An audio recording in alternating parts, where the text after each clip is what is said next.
Hello friends, welcome back my YouTube channel biology science. आज हम आप लोगों को मेंडल द्वारा संपादित एक संकर संकरण अथवा मोनो हाइब्रिड क्रॉस के बारे में बताएंगे। तो पूरी जानकारी के लिए मेरा पूरा वीडियो अंत तक ध्यान से देखिए और यदि अभी तक हमारे चैनल ना किया हो तो सब्सक्राइब जरूर कर लीजिए। चलिए शुरू करते हैं। पहले एक संकर संकरण क्या होता है ये जान लेते हैं अथवा मोनो हाइब्रिड क्रॉस की परिभाषा समझ लेते हैं। तो जब एक तुलनात्मक आनुवंशिक लक्षण को ध्यान में रखकर संकरण कराया जाता है तो उसे एक संकर संकरण कहते हैं अथवा एक जोड़ी विपरीत लक्षणों वाले नर और मादा में संकरण को एक संकर संकरण कहा जाता है।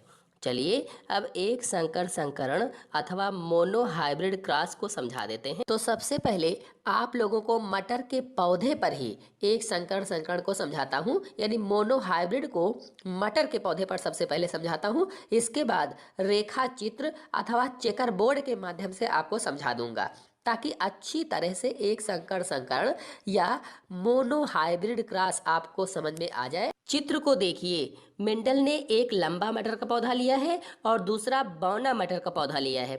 फिर इन दोनों पौधों का संकरण कराया है या क्रॉस कराया है। संकरण कराने के बाद प्रथम पीढ़ी में सभी लंबे पौधे उत्पन्न होते हैं जैसा कि आपको चित्र में दिख रहा है। फिर इनके बीच में स्वपरागण कराया जाता है। स्वपरागण के बाद दूसरी पीढ़ी में 3 प्रकार के पौधे प्राप्त होते हैं।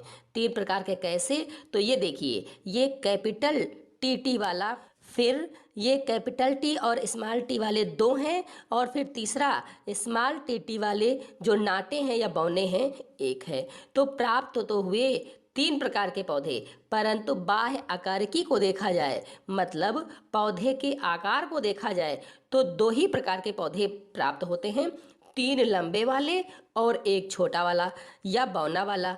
तो बाह्य आकारिकी के अनुसार लंबे तथा बौने पौधों में 3:1 का अनुपात है, अर्थात 3 लंबे और 1 बौना पौधा है।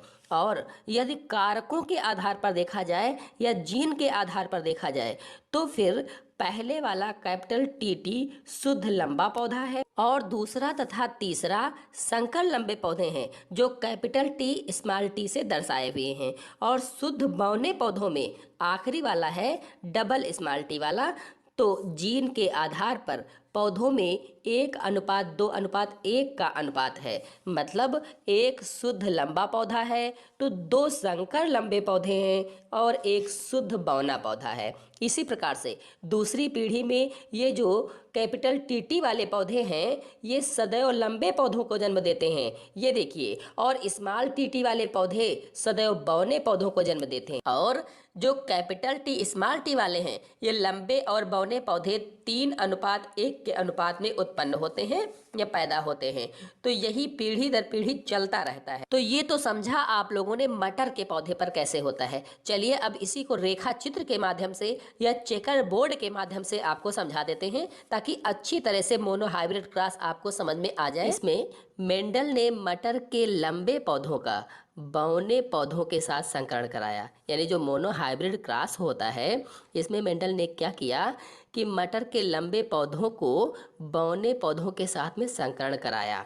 अर्थात मेंडल ने मटर के लगभग 2 मीटर लंबे पौधों का मटर के लगभग आधा मीटर लंबे पौधों से संकरण कराया। तो मटर के जो पौधे 2 मीटर के लंबे थे उनका संकरण आधा मीटर लंबे वाले पौधों के साथ करवाया।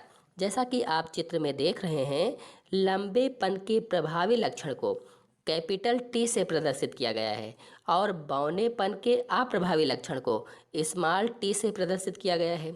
लेकिन आप लोग 2 कैपिटल टी और एक साथ में 2 स्मॉल टी देख रहे हैं।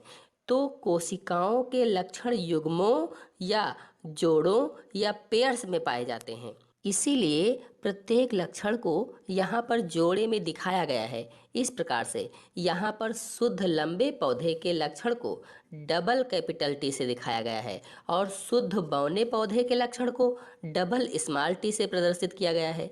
बता दें कि जनन कोशिकाओं में अर्धसूत्री विभाजन के बाद युग्मक या गैमेट्स बनते हैं और इन गैमेट्स अथवा युग्मकों में गुणसूत्रों की संख्या आधी होती है, यानी गैमेट्स में क्रोमोसोम की संख्या हाफ होती है। इसीलिए यहाँ पर कैपिटल टी कोशिकाओं से कैपिटल टी प्रकार के युग्मक बने और इसी प्रकार से स्मॉल टी प्रकार के युग्मक बने, यानी डबल कैपिटल टी जो लिखी हुई है उसमें एक कैपिटल टी प्रकार के युग्मक बने और डबल स्मॉल टी जो लिखी हुई है इसमें से एक स्मॉल टी प्रकार के युग्मक बने। अब जब ये युग्मक मिलते हैं तो इनके मिलने से कैपिटल टी स्मॉल टी लक्षण वाले पौधे उत्पन्न होते हैं अथवा युग्मकों के फ्यूजन से कैपिटल टी स्मॉल टी लक्षण वाले पौधे बनते हैं। तो ये बनी पहली पीढ़ी अथवा कहें तो F1 पीढ़ी बन चुकी है। पहली पीढ़ी में देखिए सभी पौधों में capital T small T factor उपस्थित है, कारक उपस्थित है और लंबापन कैपिटल टी प्रभावी गुण होने के कारण इसके सभी पौधे लंबे होते हैं। क्योंकि लंबापन कैपिटल टी जो है ये प्रभावी गुण था, इसलिए इसके सभी पौधे लंबे होते हैं। इन पौधों में जनन के समय दो तरह के युग्मकों का निर्माण होता है। जब इनमें जनन होता है तो जनन के समय में दो प्रकार के युग्मकों का निर्माण होता है, दो प्रकार के युग्मक बनते हैं। इसीलिए जितने युग्मक बनते हैं उनमें से आधे कैपिटल टी और लक्षण वाले होते हैं और अन्य आधे जो बचते हैं वो स्मॉल टी लक्षण वाले होते हैं। देखिए अब इनमें स्वपरागण या सेल्फ पोलिनेशन कराने पर तीन प्रकार के कारक युग्म वाले पौधे प्राप्त होते हैं, कैपिटल टी और कैपिटल टी स्मॉल टी। ऐसे ही स्मॉल टी स्वपरागण कराने के बाद प्राप्त होते हैं। कहने का मतलब है जब स्वपरागण हुआ तो स्वपरागण के बाद में डबल कैपिटल टी और कैपिटल टी स्मॉल टी और डबल स्मॉल टी स्वपरागण करने के बाद प्राप्त होते हैं। लेकिन फिनोटाइप के अनुसार लंबे तथा बौने पौधों में 3:1 का अनुपात प्राप्त होता है, मतलब 3 लंबे पौधे और 1 बौना पौधा प्राप्त होता है।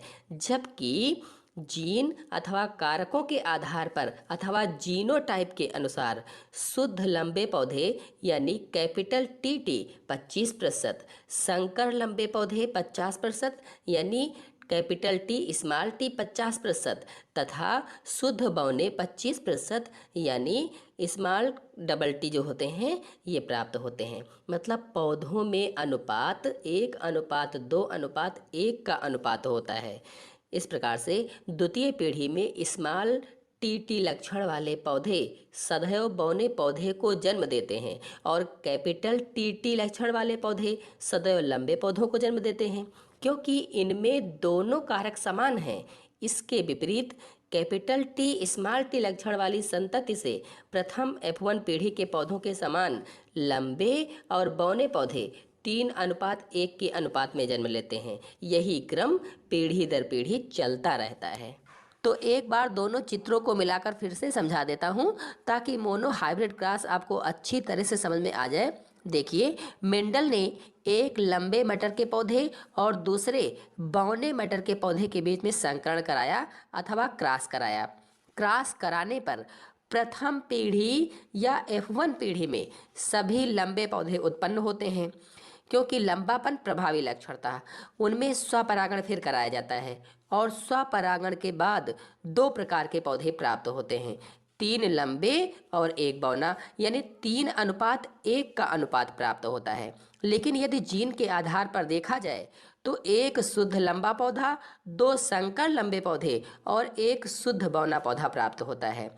अब शुद्ध लंबे पौधे को डबल टी यानी डबल कैपिटल टी से दर्शाया गया है, संकर लंबे पौधे को कैपिटल टी स्मॉल टी से दर्शाया गया है और बौने पौधे को स्मॉल टी से दर्शाया गया है।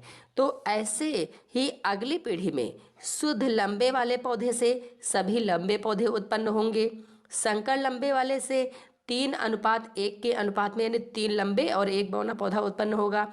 ऐसे ही शुद्ध बौने पौधे से शुद्ध बौने पौधे ही उत्पन्न होंगे। इस तरह से पीढ़ी दर पीढ़ी यही चलता रहेगा। तो इस प्रकार से एक संकर संकरण या मोनो हाइब्रिड क्रॉस हो गया है। आशा है